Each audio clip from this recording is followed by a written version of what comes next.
وقت کے پیش نظر میں چاہوں گا ہم اپنے صدر، مرکزی صدر پاکستان مسلم لیگ ضیاء، ہم جناب اعجاز الحق صاحب کو دعوت دیتے ہیں کہ آپ کی گفتگو سے ہم سب مستفیض ہوتے ہیں۔ پرزور تالیوں میں استقبال کیجئے جناب اعجاز الحق صاحب۔ ضیاء الحق جماعت کے، لیکن ہمارے ساتھ جتنا انہوں نے ٹائم دیا، ہمیں جتنا وقت دیا، جتنا سفر کیا ہمارے ساتھ، میں سمجھتا ہوں کہ یہ پاکستان مسلم لیگ ضیاء الحق شہید کے ساتھ بھی روحانی طور پر اس سے زیادہ کام کر رہے ہیں جتنا یہ اپنی جماعت کے لیے کرتے ہیں، تو میں ان کا بھی شکریہ ادا کرتا ہوں۔ دیکھیں، بات بڑی مختصر اور جامع کروں گا میں، کیونکہ وقت نہیں ہے، گرمی بھی ہے، آپ لوگ بھی تنگ آئے ہوئے ہیں۔ مجھے یاد ہے کہ جب میں پہلی دفعہ یہاں گجرانوالہ جلسہ کرنے کے لیے آیا تھا تو شہر میں داخل ہونے کے لیے ہمیں 4-5 گھنٹے لگے تھے۔ میں 1989 کی بات کر رہا ہوں آپ سے، جنرل ضیاء الحق کی شہادت کے بعد، اور لوگوں نے، وہ میری جیپ ابھی بھی ہے، اس کو ایک نشانی کے طور پہ رکھا ہوا ہے، پجیرو گاڑی تھی، اس کو لوگوں نے اٹھا لیا تھا، یعنی اتنا رش تھا اس میں، غلام دستگیر صاحب سے لے کر جاوید ہاشمی صاحب، یہ سارے آئے ہوئے تھے۔ یہ محبت تھی لوگوں کی جنرل ضیاء الحق شہید کے لیے۔ تو ہم نے سوچا کہ دیکھیں، پاکستان مسلم لیگ جو ہے یہ قائد اعظم کی جماعت تھی، اور اس وقت بھی آپ یقین کریں کہ میں صرف منہ سے کہہ دیتا نا کہ ہم نے سیاست میں آنا ہے، تو میں سمجھتا ہوں یہ نواز شریف صاحب اور دوسرے ساتھی جو تھے ہمارے پیچھے چل رہے ہوتے، اور انہوں نے کہا بھی تھا، میری والدہ سے اس بات کو وہ ڈینائی بھی نہیں کر سکتے کہ میری والدہ کو انہوں نے آگے کہا تھا کہ بیگم صاحب یا آپ یا اعجاز بھائی جو ہیں ان کو آگے کریں، اور ساتھ وہ شاہ محمود قریشی صاحب کے والد کو لے کر آئے تھے جو ہمارے گورنر ہوا کرتے تھے، اور جنرل فضل حق صاحب جو میرے والد کے ساتھی تھے۔ تو جیسے کہ جنرل ضیاء الحق شہید نے کہہ دیا کہ میری عمر بھی اس کو لگے، جس کی وجہ سے آج لوگوں نے ان کا ساتھ دیا، اور میری والدہ نے بھی یہی کہا ان کو کہ یہ بھی میرے بچے ہیں، آپ بھی میرے بیٹے ہو، آپ بڑے ہو، جنرل صاحب کے ساتھی رہے ہو، آپ آگے لگے، میں اپنے بچوں کو کہوں گی کہ آپ کے پیچھے چلیں۔ اب وہ معاملات شروع سے ہی اس طرح کے رہے کہ ساتھ تو تھا، محبت بھی تھی، لیکن وہ جو کہتے ہیں نا سیاست میں ایک دوسرے کی ٹانگ کھینچتے ہیں کہ کوئی آگے نہ نکل جائے میرے سے، تو اس وجہ سے پھر جب میرا یہ اصول ہے، دیکھیں اللہ تعالیٰ کسی کو اقتدار دے تو عزت کے ساتھ دے، کسی کو پیسہ دے تو عزت کے ساتھ دے، کسی کو شہرت دے تو عزت کے ساتھ دے، کسی کو عقل دے تو وہ بھی عزت کے ساتھ دے، کیوں کئی لوگ زیادہ عقل مند ہو کر بھی ایول جینیس جس کو کہتے ہیں، وہ ایول جینیس بن جاتے ہیں، وہ پھر اقتدار کے لیے دوسروں کو مروانا شروع کر دیتے ہیں، وہ پھر اقتدار کی عوض میں ہر وہ الٹا کام کرنا شروع کر دیتے ہیں جو ان کو پھانسی کے پھندے تک لے جاتا ہے۔ تو اس لیے اگر آپ، اللہ تعالیٰ آپ کو موقع دے، آپ کی عزت بہت زیادہ ہو، شہرت بہت زیادہ ہو، لیکن جہاں سے گزر کے جا رہے ہیں لوگ کہیں چور جا رہے ہیں، تو اس سے بہتر ہے کہ اللہ تعالیٰ ہمیں گھر میں ہی بٹھائے، وہ اقتدار کی ضرورت نہیں جس میں عزت نہ ہو، اس عزت کے لیے ہم یہ کام کریں۔ دوسری بات یہ ہے کہ ہماری جماعت جو ہے چھوٹی جماعت ہے، اور انشاءاللہ میں یہ آپ دیکھیں گے کہ یہ جماعت آنے والے دنوں میں اس ملک کی انشاءاللہ دوسری بڑی قوت بن کر ابھرے گی۔ میں یہ نہیں کہہ رہا کہ ہم اکیلے ہوں گے، ہمارے ساتھ اور جماعتیں بھی ہوں گے، ہمارے ساتھ اور ساتھی بھی ہوں گے، اور ابھی میری ان سے بات چیت چل رہی ہے، سندھ سے بھی ساتھی شامل ہو رہے ہیں، KPK سے بھی شامل ہو رہے ہیں، بلوچستان سے بھی شامل ہو رہے ہیں۔ آج جس طرح یہاں ہم نے ابتدا کیا ہے، انشاءاللہ یہ قافلہ اب چلتا جائے گا، کیونکہ جو عزت اللہ تعالیٰ نے جنرل ضیاء الحق شہید کو دی وہ صرف ایک وجہ سے دی ہے، میرا اپنا یہ یقین ہے، ایک کہ ان کو اللہ پہ پورا یقین تھا، دوسرا انہوں نے جب بھی کوئی مشکل وقت آیا تو اپنی بیٹری چارج کروانے کے لیے وہ کہا کرتے تھے، وہ کہتے ہیں، لوگ کہتے تھے کہ جی آپ ادھر سے نکلتے ہیں، جانا ادھر ہوتا ہے تو پہلے مدینے جاتے ہیں، پھر آپ ادھر سے نکلتے ہیں، آپ نے جانا ہوتا ہے انڈونیشیا، آپ پہلے وہاں جاتے ہیں پھر وہ جاتے ہیں، تو وہ ہمیشہ ہنس کے کہکا لگا کے کہا کرتے تھے کہ بیٹری کو چارج کروانا پڑتا ہے نا، تو میں بیٹری چارج کروانے جا رہا ہوں۔ تو یہ نسبت جو ان کی تھی اور اللہ سے جو خوف تھا اللہ تعالیٰ کا، کہ ایک شخص، مطلب یہ سوچنے کی بات ہے، آج کل کے لوگوں کو شاید یہ بات سمجھ بھی نہیں آئے گی کہ یہاں پر لوگ 2.5 سال کی باریاں لینے کے بعد ارب پتی تو کیا کہ اتنے پتی بن گئے ہیں کہ آپ لوگ نہ لکھ سکتے ہو نہ بول سکتے ہو۔ ایک دفعہ میں دوست نے، کسی نے بتایا نا کہ اس میں کوئی کام کر رہا تھا کہ مجھے 3 ارب کا فائدہ ہوگا، تو اسماعیل قریشی صاحب کو میں نے کہا کہ میتھمیٹیکلی مجھے 3.5 ارب اگر لکھ کے دے دے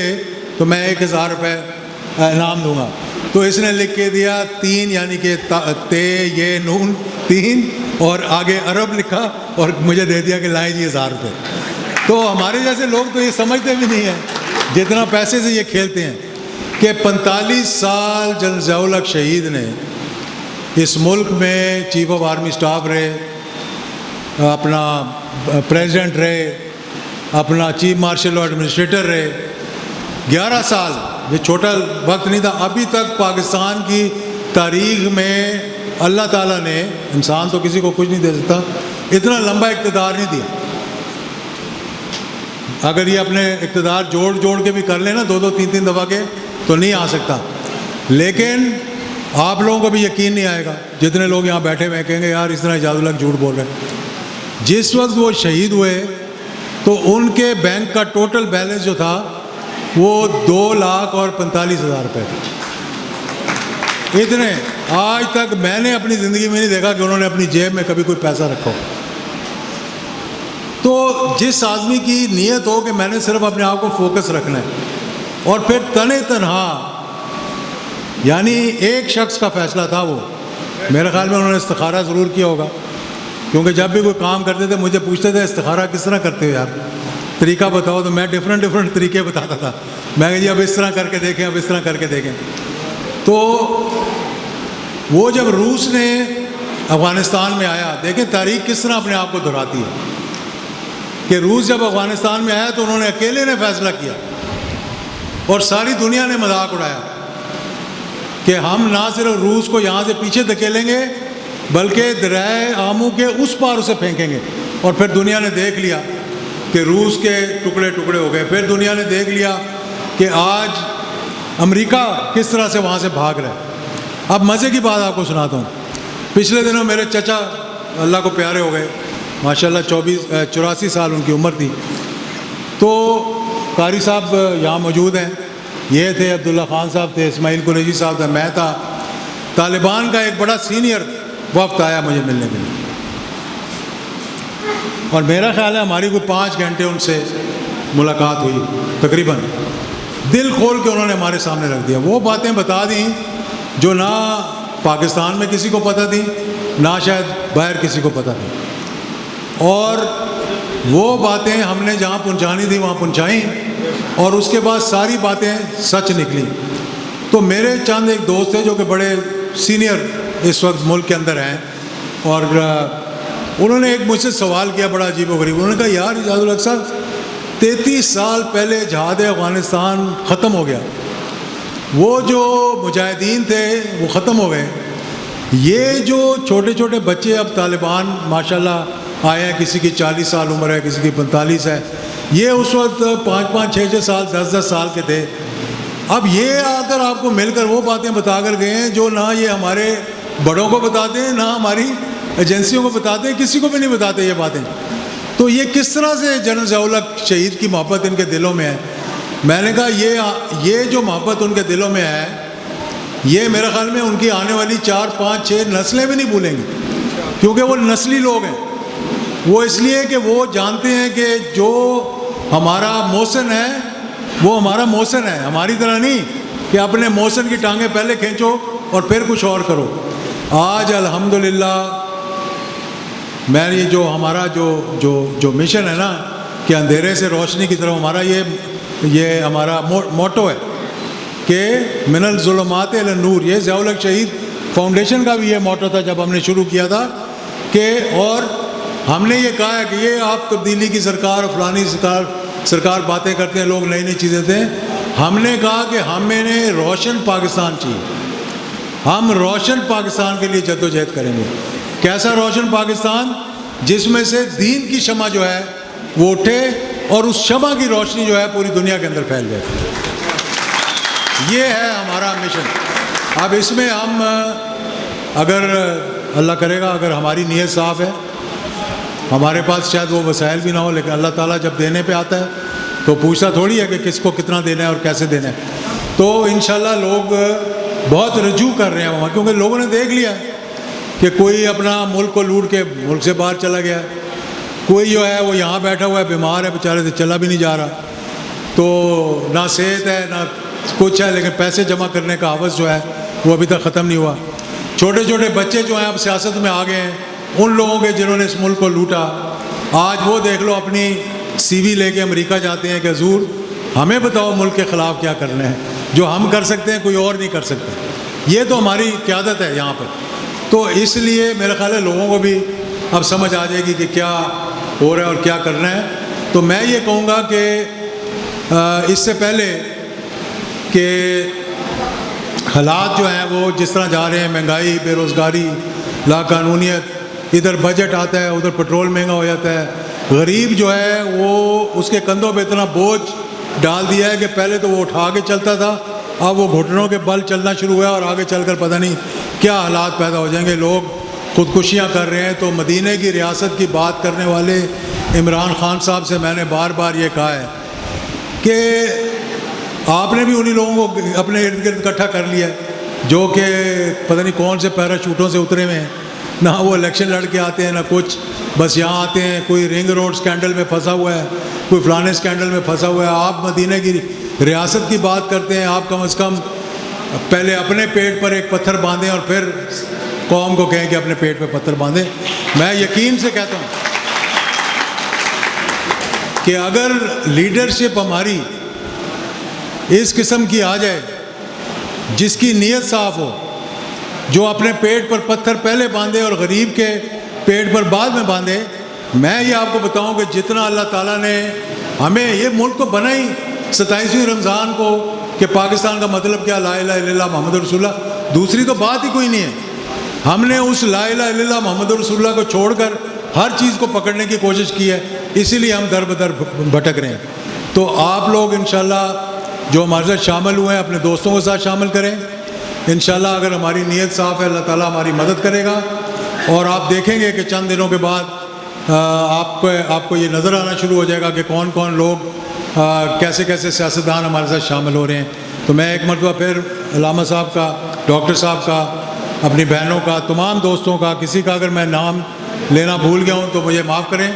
کیونکہ سارے میرے لیے اتنے ہی معزز ہیں جتنے کہ ایک ہمارا یہاں پہ دوست تھا وہ آیا ہوا ہے اپنا حافظ آباد سے بھی، ڈھلو، اس سے میری بات چیت بند ہے کیونکہ یہ اپنے ہارٹ کا جا کے چیک اپ نہیں کرواتا، تو اسے میں کہا جب تک چیک اپ نہیں کروائے گا تیری ہماری بات چیت بند ہے. تو یہ دور بیٹھ کر وہیں سے سلام کیا اس نے اور مجھ سے ہاتھ ملائے بغیر واپس چلا جائے گا. تو بہت بہت شکریہ. ہاں جی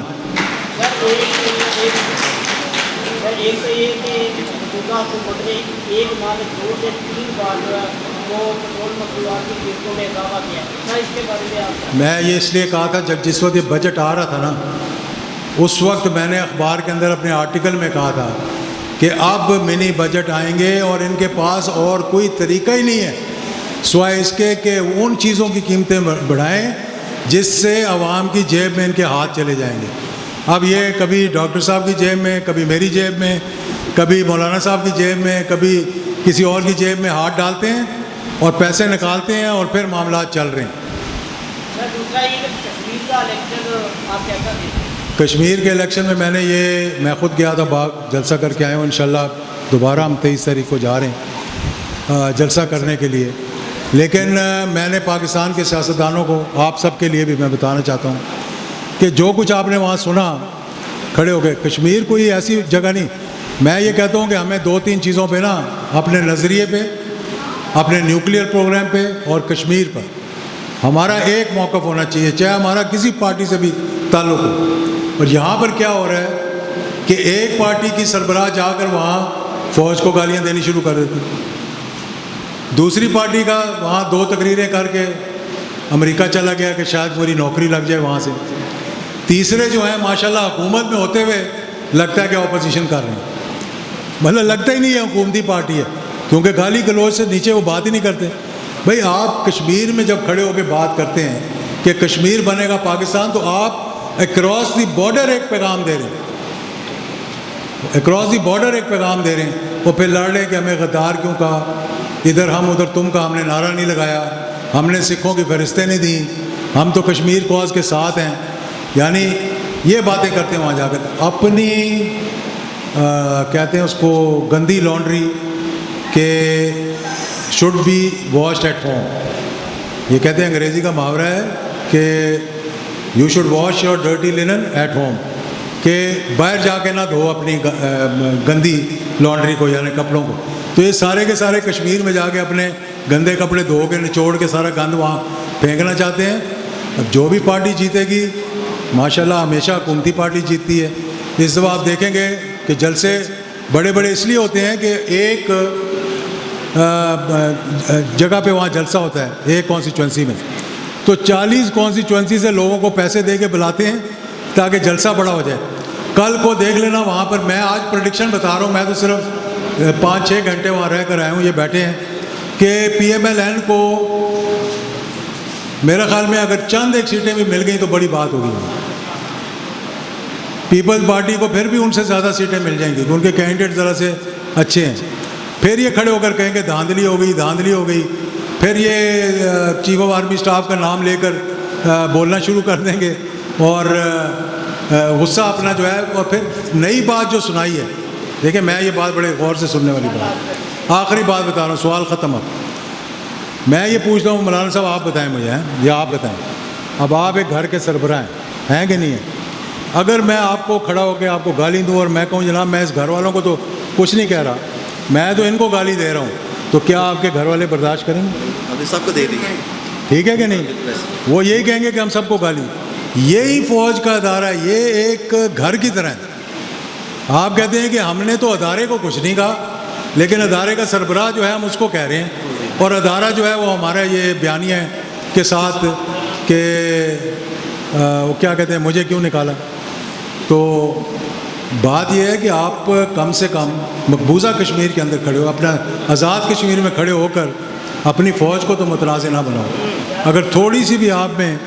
کوئی وہ کہتے ہیں نا انہی کے بندے نے کیا کہا تھا، کوئی شرم ہوتی ہے، کوئی حیا ہوتی ہے، کچھ اور کیا ہوتا ہے ساتھ، کوئی شرم ہوتی ہے، کوئی حیا ہوتی ہے، ایک اور بھی لفظ تھا ہیں، ہاں، تو یہ تھوڑا سا ان کو شرم آنی چاہیے یہ باتیں کرتے ہوئے۔ امریکہ کے حوالے سے جو پاکستان نے اتنا سخت موقف اختیار کیا ہے،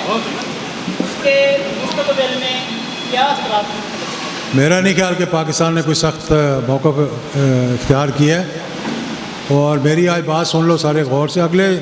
سال چند سال شاید طالبان کے لیے مشکل کیوں، لیکن انشاءاللہ پہلے بھی ان کی حکومت سب سے پرامن تھی، منشیات کا خاتمہ کیا، خواتین کو تحفظ دیا۔ اس دفعہ آپ جب دیکھیں گے کہ جب ان کی حکومت آئے گی نا تو وہ اس کی روشنی سے دین کی شمع روشن ہوگی انشاءاللہ۔ نواز کھرل صاحب تشریف لائیں آگے، نواز کھرل صاحب، ذرا تصویر ایک نواز کھرل صاحب ہے ہمارے بڑے، نواز کھرل صاحب کا نام لینا بھول گیا تھا، کتنے جی کیا نہیں بس اچھا یہ بڑے، اور کوئی صبح شبہ نہیں بنے گا انشاءاللہ، فکر نہ کرو، یہ لوگ سارے صبح بدر ہو جائیں گے، صبح نہیں بنے گا۔ لو بھائی کھرل صاحب کے ساتھ تصویر اچھی سی بناؤ شاء